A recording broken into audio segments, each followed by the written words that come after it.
Hello আসসালামু আলাইকুম viewers, আরও একটি নতুন ভিডিও নিয়ে আপনাদের সামনে উপস্থিত হলাম। আজকের ভিডিওতে মূলত আমি আলোচনা করব কোয়েল পাখির ডিম আসার পরে ডিমের প্রোডাকশন বা পার্সেন্টেজ যেন কমে না যায় এবং পাখি কোনোভাবে যেন অসুস্থ না হয়, অর্থাৎ সুস্থ থাকে।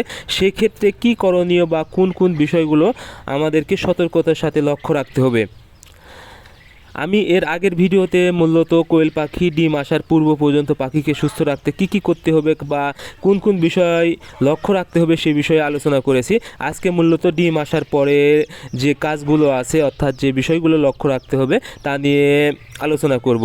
আপনারা যারা কোয়েল পাখি পালন করেন, তখন কোয়েল পাখি যখন ডিমের প্রোডাকশনে চলে আসবে তখন কিন্তু অবশ্যই এই ডিমের প্রোডাকশন ঠিক রাখতে বা পার্সেন্টেজ ঠিক রাখতে এবং পাখিকে সুস্থ রাখতে কিন্তু আপনাদেরকে অবশ্যই কিছু বিষয় লক্ষ্য রাখতে হবে। কারণ যখনই ডিমের প্রোডাকশনে আসবে পাখি তখন কিন্তু আপনাদের লাভের সময়, অর্থাৎ আপনারা ডিম বিক্রি করে কিন্তু টাকা লাভ করতে হবে। এজন্য ডিম যদি কমে যায় বা ডিমের পার্সেন্টেজ যদি কমে যায় তখন কিন্তু পাখি খাবার বেশি খাবে, কিন্তু ডিমের পার্সেন্টেজ ঠিক না থাকার কারণে কিন্তু আপনারা সঠিক পরিমাণ টাকা আয় করতে পারবেন না। এতে দেখা যাবে লসের সম্মুখীন হয়ে যাবেন। এই জন্য কোয়েল পাখি যখন ডিমে চলে আসবে তখন থেকে আপনাদেরকে বাড়তি কিন্তু সতর্কতা রাখতে হবে এবং ডিমের পার্সেন্টেজ যেন ঠিক থাকে সে বিষয়ে অবশ্যই লক্ষ্য রাখতে হবে। আর এর জন্য সর্বপ্রথম যে কাজটি সেটা হলো পাখিকে অবশ্যই আপনাদেরকে সুস্থ রাখতে হবে। কারণ পাখি যদি সুস্থ না থাকে তাহলে কিন্তু ডিমের প্রোডাকশন এমনিতেই কমে যাবে এবং পাখি কিন্তু মারা যাবে। এতে কিন্তু আপনারা লসের সম্মুখীন হয়ে যাবেন। এই জন্য পাখিকে সুস্থ রাখতে ডিমের প্রোডাকশনে আসার পরে যে বিষয়টা সবচেয়ে গুরুত্বপূর্ণ সেটা হলো ভ্যাকসিন। আপনাদেরকে অবশ্যই নিয়মিত রানীক্ষেতের ভ্যাকসিন করতে হবে। কারণ কোয়েল পাখির রানীক্ষেত রোগ হলে একসাথে অনেকগুলো পাখি মারা যেতে পারে এবং এই রোগ থেকে রক্ষা করা প্রায় অসম্ভব হয়ে যায় এবং এটি কিন্তু অতটা সময়ও দেয় না। এজন্য আপনাদেরকে যে বিষয়ে লক্ষ্য রাখতে হবে সেটা হলো রানীক্ষেত ভ্যাকসিন অবশ্যই আপনারা করে দেবেন এবং এই রোগ থেকে দূরে রাখবেন। এরপরে যে বিষয়টা সেটা হলো কোয়েল পাখির আরেকটি রোগ, সেটা হলো আমাশয়। এই আমাশয়ের ডোজ যদি আপনারা নিয়মিত করতে পারেন, অর্থাৎ এগুলো যে কোনো কোর্স আপনারা মূলত 45 থেকে 50 দিন পর করে দিবেন। আমাশয়ের ডোজ আপনারা অবশ্যই করে দিবেন এবং যদি শীতকাল হয় আপনারা নিয়মিত একটি ঠান্ডার ডোজ করে দিবেন।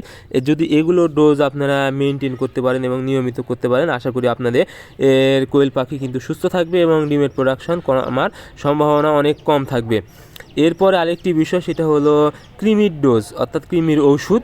আপনারা কিন্তু কোয়েল পাখি পালন করেন অনেকেই কিন্তু কৃমির ওষুধ দেন না, কিন্তু আপনাদেরকে একটি বিষয় মাথায় রাখতে হবে যে পাখির ডিম কমার একটি প্রধান কারণ কিন্তু যদি পর্যাপ্ত পরিমাণ কৃমি হয়ে যায়। কারণ কৃমি যদি শরীরে পর্যাপ্ত হয় সেক্ষেত্রে কিন্তু ডিমের প্রোডাকশান অনেক কমে যাবে এবং অনেক সময় দেখা যাবে পার্সেন্টেজ ওঠানামা করবে, অর্থাৎ হঠাৎ বেড়ে যাবে, হঠাৎ ডিমের পার্সেন্টেজ কমে যাবে। সেক্ষেত্রে দেখা যাবে আপনারা যে পরিমাণ টাকা খরচ হবে ওই পরিমাণ টাকা কিন্তু ডিম থেকে আয় করতে পারবেন না। এতেও কিন্তু আপনাদের লাভ অনেক কম হবে বা লসের সম্মুখীন হয়ে যাবেন। এই জন্য অবশ্যই এই বিষয়টা আপনারা মাথায় রাখবেন। এরপরে পাখি সুস্থ আছে কিন্তু অনেক সময় দেখা যায় কোয়েল পাখির ডিমের পার্সেন্টেজ কমে যায়। এর প্রধান কারণ পাখি অনেক দিন ডিম দেওয়ার পরে কিন্তু শরীরে ঘাটতি তৈরি হয় বিভিন্ন ভিটামিনের। সেক্ষেত্রে দেখা যায় পাখি ডিমের ছাঁচি তৈরি হয় না। এই জন্য অবশ্যই আপনারা ভালো মানের ফিড মেনটেন করবেন, অর্থাৎ যে পরিমাণ ফিড খাওয়ানোর দরকার আপনারা অবশ্যই একটি প্রাপ্তবয়স্ক ডিম দেওয়া পাখিকে 25 গ্রাম করে প্রতিদিন ফিড খাবার দিবেন এবং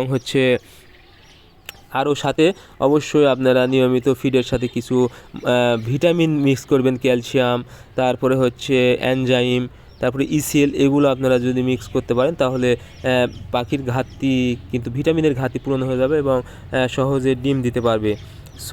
তাছাড়া আপনারা নিয়মিত ইসিএল ব্যবহার করবেন, জিঙ্ক ব্যবহার করবেন। এই ভিটামিনগুলো যদি আপনারা নিয়মিত ব্যবহার করতে পারেন তাহলে